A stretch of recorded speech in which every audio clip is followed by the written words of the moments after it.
ابو سيف طبعا حبايبي هسه انا اريد اسوي تتبيله هاي الدجاج.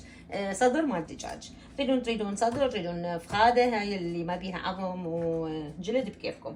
فهسه اريد اتبلها، فقلت اشارككم وياي تشوفون شنو اخلي. فانا طبعا هنا أنا اول شيء محضره ثوم هيجي داقته ويا الملح اخليه، ومحضره طبعا عصير الليمون عصرته.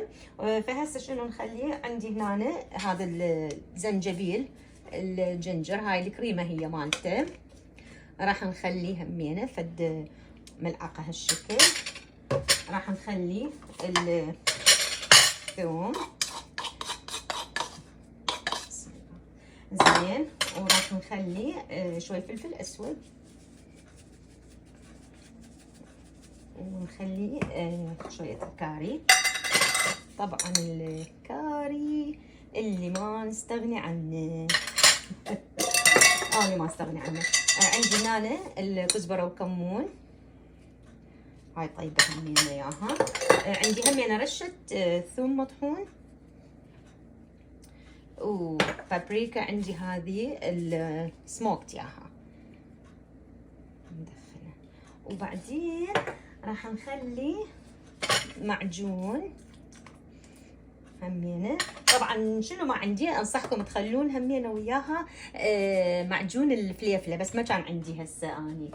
زيت زيتون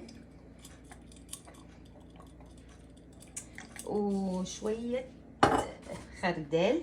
لا تقولوا لي هاي هوايه الاشياء اللي خليتها البهارات، اني هاي بهاراتي، اني هاي اللي اخليها، وبعد كل واحد وبهاراته. زين. وعندي هنا هذا عصير الليمون، ونخلطهم. طبعا همينه ما ننسى اهم شيء همينه هذا اللبن. هذا اللبن طبعا يعني انا اسويه، ونخلط زين. هسه راح تطلع، واخليها طبعا هاي من اخليها تبات ليله بعد تصير اطيب. وحتى لو هي هيجي مثلا وخليتوها يومين بالثلاجه وتخلوها بكيس هذه النايلونات الزبلك، وتخلوها بالفريزر، همينه كل شيء ما يجيها. يعني احسن تتبيله هذه طيبه، اعتمدوها، هذه تتبيله ام سيف.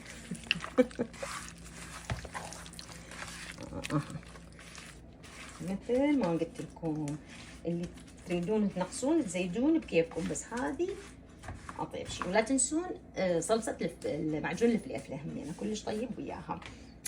واحبكم.